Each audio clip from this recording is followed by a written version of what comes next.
এখন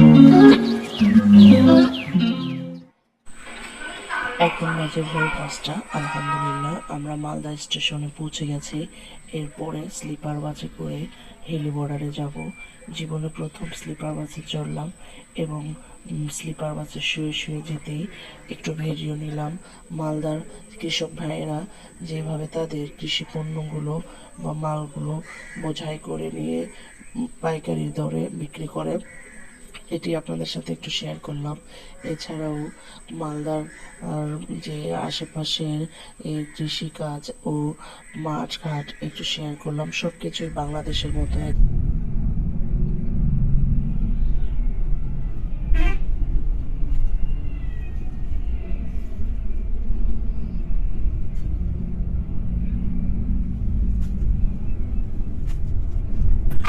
এখন আমরা সকালের নাস্তা করব।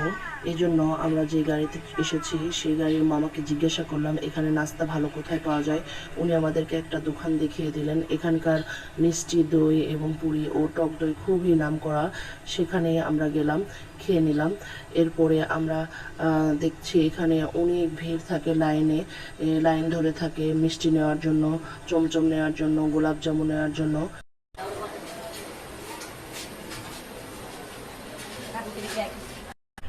আমাদের সবার নাস্তা শেষ। এখন আমরা সামনের দিকে এগোতে থাকলাম হিলি বর্ডারে যাওয়ার উদ্দেশ্যে। বর্ডারে যেতেই চোখে পড়লো সবজির বাজার। এটা হচ্ছে হিলি বর্ডারের সবজি বাজার। এখানে মূলত সব ধরনের সবজি, পনির, খাসির মাংস এবং মাছ, মুরগি পাওয়া যায়। তাছাড়া এবং সকল সবজিগুলোই ফ্রেশ এবং খুব কম রেটে পাওয়া যায়।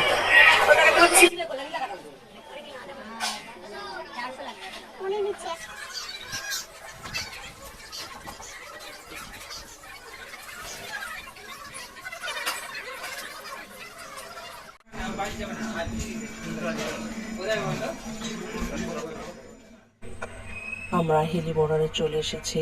এখন আমরা চেকপোস্টের জন্য কিছু কিছু কাজ করে নেব। এর ফাঁকে আমরা দুই ভাই বোন একটু খেলা করে নিলাম।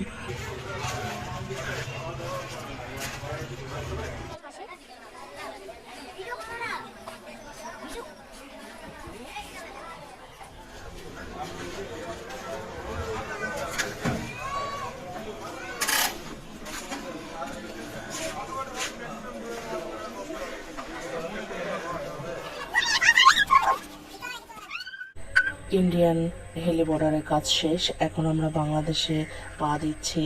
এভাবেই এক পা দু পা করে আমি, আম্মু আর বোন পা দিই আপনাদের সাথে, তাই ভিডিওটি শেয়ার করলাম।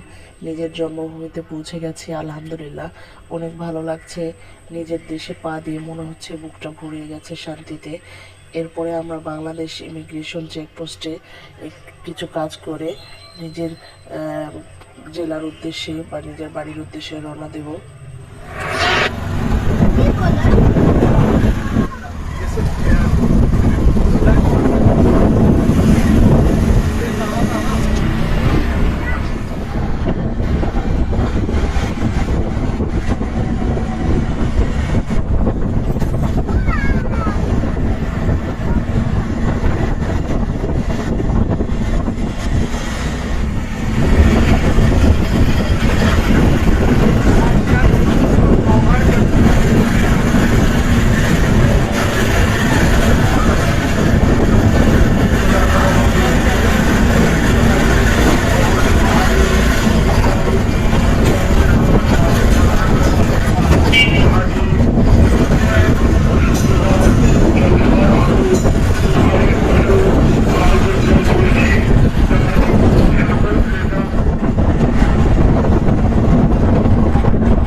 আমরা নিজেদের জেলায় চলে এসেছি, আলহামদুলিল্লাহ। আমাদের নওগাঁ জেলা। এটা হচ্ছে নওগাঁর মডেল এবং বড় মসজিদ। আপনাদের সাথে যেতে যেতে ভিডিও করেছি, এই জন্য শেয়ার করলাম। আপনাদের যদি ভালো লেগে থাকে আমাদের ভিডিওটি সবাই শেয়ার করবেন, লাইক দিবেন এবং আমাদের ইউটিউব পেজ সাবস্ক্রাইব করবেন এবং পরবর্তী ভিডিও দেখার জন্য আমন্ত্রণ জানিয়ে আজকে এখানে বিদায় জানালাম। আল্লাহ হাফেজ।